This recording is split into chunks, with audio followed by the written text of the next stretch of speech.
Hello viewers, welcome to arcs kitchen. நம்ம சேனலுக்கு இன்னும் சப்ஸ்கிரைப் பண்ணலன்னா மறக்காமல் சப்ஸ்கிரைப் பண்ணிவிடுங்க. இந்த வீடியோவை ஃபுல்லாக பொறுமையாக பாருங்கள். இதுக்கு தேவையான பொருட்கள் இப்போ நம்ம ஸ்க்ரீனில் டிஸ்ப்ளே பண்ணியிருக்கோம். அதே மாதிரி டிஸ்கிரிப்ஷன் பாக்ஸ்லையும் போட்டிருக்கோம். ரெசிபி ரொம்ப சிம்பிளாக தான் இருக்கும். ஃபஸ்ட்டு என்ன பண்ணுறோன்னா, ஒரு கடாய் எடுத்துகிட்டு 2 டீஸ்பூன் எண்ணெய் ஊற்றிடுறோம். எண்ணெய் ஊற்றிட்டு அதை கொஞ்சம் சூடானதுக்கப்புறம் ஆனியன் சேர்க்குறோம். ஆனியன் 1/3 கப் எடுத்து வச்சுருக்கோம் இல்லைங்களா, அதை சேர்த்துட்டு நல்லா ஃப்ரை பண்ணுறீங்க கோல்டன் ப்ரௌன் வர்ற வரைக்கும். அதுக்கப்புறம் நம்ம என்ன பண்ணுறோன்னா, முதல்ல ப்ராக்கோலி சேர்க்குறோம். ஏன்னா ப்ராக்கோலி வேகிறதுக்கு டைம் ஆகும். அதுக்கப்புறம் நம்ம கட் பண்ணி வச்சுருந்த கேப்சிகம், ரெட்டு, க்ரீனு, எல்லோ எல்லாத்தையும் சேர்த்து நல்லா வதக்குறோம். அதுக்கப்புறம் நம்ம பச்சை பட்டாணி or green peas, fresh green பீஸை, அப்புறம் கார்ன், இது ரெண்டையும் சேர்த்துட்டு நல்லா ஸ்டிர் ஃப்ரை பண்ணுங்கள். ஒரு 2 நிமிஷத்துக்கு நல்லா ஃப்ரை பண்ணுங்கள். இப்போயே உங்கள் வெஜிடபிள்ஸ் கொஞ்சம் குக் ஆகிருக்கும். அப்புறம் இது கூட மசாலா சேர்க்குறோம். 1 teaspoon paprika or chilli powder. அதுக்கப்புறம் சால்ட், உங்களுக்கு தேவையான அளவுக்கு சால்ட்டு சேர்த்துக்கோங்க. சேர்த்துட்டு திருப்பி கொஞ்சம் நல்லா ஃப்ரை பண்ணுறோம்.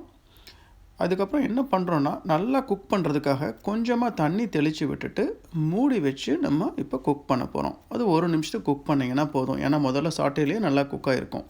இப்போ உங்கள் வெஜிடபிள்ஸ் நல்லா குக் ஆகி ரெடி ஆகிடுச்சு. இப்போ அடுத்து நம்ம டார்ட்டியாஸ் ரெடி பண்ணுறோம். டார்ட்டியாஸ்ன்றது நம்ம ரோட்டி மாதிரி தான் இருக்கும். இது கார்ன் டார்ட்டியாஸும் கிடைக்கும், அதே மாதிரி மைதா மாவில் செஞ்சதும் இருக்கும். டார்ட்டியா முதல்ல ஒரு சைடு நல்லா நீங்கள் பட்டர் தடவிட்டு பேனில், கடாயில் இருந்தாலும் சரி, இல்லை க்ரில் மிஷின், நான் க்ரில் மிஷின் இன்றைக்கி யூஸ் பண்ணியிருக்கேன். அதில் வச்சு நல்லா சூடு பண்ணிவிட்டு அதுக்கப்புறம் என்ன பண்ணுங்கன்னா, நம்ம வச்சுருக்கிற அந்த வெஜிடபிள் பண்ணியிருந்தோம் இல்லைங்களா, அதை அந்த டார்ட்டியாவில் ஒரு நல்லா ஸ்ப்ரெட் பண்ணுங்கள். அதுக்கப்புறம் சீஸ், ஃபஸ்ட்டு மோசரல்லா சீஸ் போடுறேன் நான். அதுக்கடுத்து நம்ம வச்சுருந்த அந்த ஹாட் சாஸ், கொஞ்சமாக ஹாட் சாஸ் சர்க்கிள் மாதிரி நல்லா எல்லா இடத்துலையும் படுற மாதிரி சேர்த்துருங்க. சேர்த்துட்டு அடுத்து ப்ரோலான் சீஸ் நான் சேர்க்குறேன்.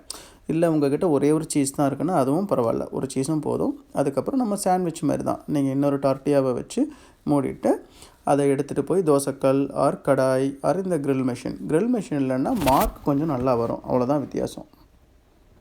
அப்புறம் நீங்கள் கெசிடியாவை எடுத்து நார்மலி என்ன பண்ணுவோன்னா, ஒரு கட் பண்ணிவிட்டு அது கூட சார் க்ரீம் அதையும் சிப்ஸும் சர்வ் பண்ணுவாங்க.